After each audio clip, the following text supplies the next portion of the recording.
പത്രത്തിലെ പുത്തൻ സ്റ്റോറിയിലേക്ക് ഏവർക്കും സ്വാഗതം. വേദയും വിക്രമും കൂടെ അങ്ങനെ വീട്ടിൽ നിന്ന് പോവുകയാണ്. പോകുന്ന വഴിയിൽ വേദ പറയാണ്, വിക്രം എന്തായാലും വരുണിനോടൊന്ന് സംസാരിക്കണം. ഇതിനെക്കുറിച്ചുള്ള കൂടുതൽ കാര്യം വരുണിൽ നിന്ന് നമുക്ക് മനസ്സിലാക്കണം. ഇല്ലെങ്കിൽ നമ്മൾ രണ്ടുപേരും ഇതിനകത്ത് തെറ്റുകാരായി മാറും എന്ന് വേദ പറയാണ്. നോക്കട്ടെ, ഞാൻ വരുണിനെ കണ്ട് സംസാരിക്കാം എന്ന് വിക്രമും പറയുന്നുണ്ട്. അങ്ങനെ വിക്രമാണെങ്കിൽ വരുണിനെ കാണുന്നുണ്ട്. അപ്പോൾ വരുൺ വിക്രമത്തെ കാത്തവിടെ നിൽക്കുകയാണ്. അങ്ങോട്ട് ചെല്ലുകയാണ് വിക്രമാണെങ്കിൽ വരുണിനോട് കണ്ടാണ് ചോദിക്കുകയാണ്, നീ എന്നെ ലക്ഷ്യം വെച്ചാണ് വേദയുടെ കുടുംബത്തിൽ കയറി കളിക്കുന്നത് അല്ലേ എന്ന് ചോദിക്കണം. അപ്പോൾ വരുൺ പറയാണ്, അങ്ങനൊന്നും ഞാൻ വിചാരിച്ചിട്ടില്ല. ഞാൻ എപ്പോൾ വേണമെങ്കിലും ആരുടെ കത്തിയുടെ മുന്നിലും ഒടുങ്ങാവുന്നൊരു ജീവനാണ് എന്ന് പറയാണ്. നിങ്ങൾക്ക് വേണമെങ്കിൽ ഇപ്പം എന്നെ കൊല്ലാം, ആ ഒരവസ്ഥയിലാണ് ഞാൻ എന്ന് പറയണത്. അപ്പം ചാവ് പ്രതീക്ഷിച്ചിരിക്കുന്ന നീ എന്തിനാ ആ പെൺകുട്ടിയുടെ ജീവിതം നശിപ്പിക്കാൻ നോക്കുന്നത് എന്ന് വിക്രം ചോദിക്കുകയാണ്. എന്നാലും നമുക്കൊരു ജീവിക്കാനൊരു പ്രതീക്ഷ കാണത്തില്ലേ? ആ പ്രതീക്ഷയിലാണ് ഞാനും ദീപ്തിയും ഇഷ്ടപ്പെട്ടതും ജീവിക്കാൻ തീരുമാനിച്ചതും.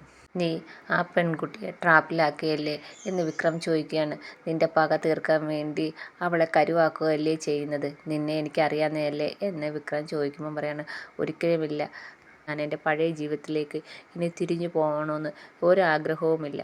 അതുകൊണ്ട് തന്നെ പുതിയൊരു ജീവിതം തുടങ്ങണം, ദീപ്തിയുമായിട്ട് നല്ലൊരു ജീവിതം മുന്നോട്ട് നയിക്കണം എന്നുള്ളൊരാഗ്രഹം കൊണ്ടും ആണ് ഞാൻ ദീപ്തിയുമായി ഇഷ്ടപ്പെട്ടതും ഒരുമിച്ച് ജീവിക്കാൻ തീരുമാനിച്ചതും എന്ന് വരുൺ പറയുകയാണ്. എൻ്റെ പേരിൽ പല പ്രശ്നങ്ങളും ഉണ്ടാവുമെന്ന് എനിക്ക് നന്നായിട്ടറിയാം.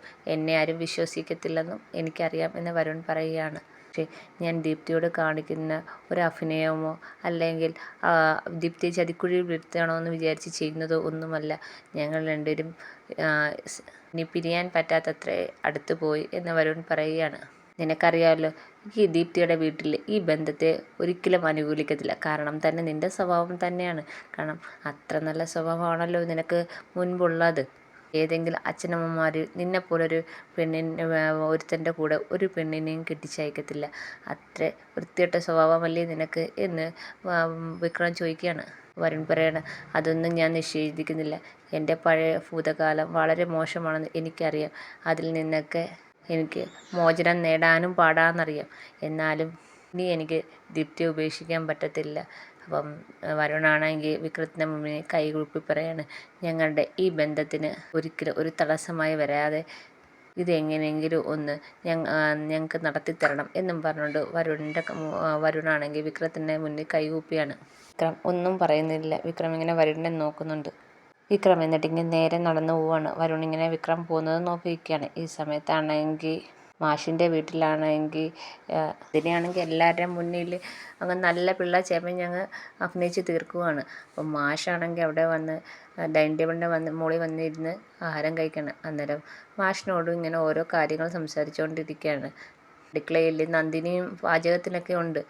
മാഷ് പറയാണ്, ഞാൻ 2-3 ദിവസം കൊണ്ട് ശ്രദ്ധിക്കുന്നുണ്ട്, നന്ദിനിക്ക് എന്താ നല്ല മാറ്റം ഉണ്ടല്ലോ എന്ന് മാഷ് പറയുന്നുണ്ട്.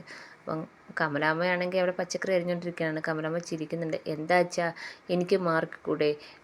മാറാം, പക്ഷേ ഇത് സ്ഥിരമുള്ള മാറ്റമായിരിക്കണം. അല്ലെങ്കിൽ എന്തെങ്കിലും കാര്യസാധനത്തിന് വേണ്ടി ഒരു മനംമാറ്റം മാത്രമായിരിക്കല്ലേ എന്ന് മാഷ് പറയണം. അപ്പം മന്ത്രി പറയണം, ഒരിക്കലും ഇല്ല അച്ഛാ, ഞാനിനിയിപ്പം എല്ലാവരെയും കൂടെ ശ്രീചേട്ടത്തിയുടെ ബിസിനസ്സുമൊക്കെ സഹായിച്ച് ഇങ്ങനെ പോവാം എന്ന് വിചാരിച്ചിരിക്കുകയാണ്. പിന്നെ ശ്രീചേട്ടത്തിയുടെ കൂടെ ജോലി ചെയ്യുക എന്ന് വെച്ചാൽ സെൽഫ് റെസ്പെക്റ്റ് ഉള്ളവരാരും ശ്രീചേട്ടത്തിയുടെ കൂടെ ജോലി ചെയ്യാൻ പറ്റത്തില്ല എന്ന് പറയാണ്. അപ്പം ശ്രീജ പറയാണ്, അയ്യോ അതിന് ഞാനെന്താ ചെയ്ത്? ഞാനാരും ഒന്നും ചെയ്തില്ല എന്ന് പറയാണ്. അല്ല ശ്രീചേട്ടത്തി, തോക്ക് കയറി വെടിവെക്കാതെ ഞാൻ മൊത്തം പറഞ്ഞ് തീർക്കട്ടെ. മാഷ് പറയാണ്, അവൾ വെടിവെച്ച് തീർക്കട്ടെ ശ്രീജയെ, ഒന്നും മിണ്ടാതിരി എന്ന് പറയാണ്. അപ്പോഴത്തേക്ക് എല്ലാവർക്കും ചിരി വരുന്നുണ്ട്. അച്ഛ എന്നെ കളിയാക്കിയതാണോ എന്ന് നന്ദിനി ചോദിക്കുകയാണ്. അല്ലല്ല, നീ പറഞ്ഞ് തീർക്ക്. ശ്രീചേട്ടത്തിയെടുത്ത് ജോലിക്ക് പോയി കഴിഞ്ഞാൽ നമുക്ക് വലിയ ജോലിയൊന്നും കാണത്തില്ല. ചേച്ചി തന്നെ ശ്രീചേട്ടത്തി തന്നെ എല്ലാ ജോലിയും ചെയ്ത് തീർക്കും. ആരെയും ഒന്നും ബുദ്ധിമുട്ടിക്കുന്ന ശ്രീചേട്ടത്തിക്ക് ഇഷ്ടമല്ലല്ലോ. അതാ ഞാൻ പറഞ്ഞു വന്നേ എന്ന് പറയണം. ഓ, നീ ഇതാണോ പറയാൻ വന്നേ എന്ന് മാഷ് ചോദിക്കണം. ആ, ഇതാച്ചാ പറയാൻ വന്നേ. പറഞ്ഞ ശരിയല്ലേ? വേദ പറ, ശരിയല്ലേ ഞാൻ പറഞ്ഞത് എന്ന് വേദയെടുത്ത് ചോദിക്കണം. വേദയൊന്നും മിണ്ടില്ല. വേദ ചിരിക്കുന്നുണ്ട്. അങ്ങനെ എല്ലാവരും വളരെ സന്തോഷത്തിലാണ്. ഇതൊക്കെയാണ് ഇന്നത്തെ പ്രൊമോയിൽ കാണിച്ചിരിക്കുന്നത്. എല്ലാവർക്കും ഇഷ്ടപ്പെട്ടെങ്കിൽ സബ്സ്ക്രൈബ് ചെയ്യണേ, അതുപോലെ തന്നെ സപ്പോർട്ട് ചെയ്യണേ.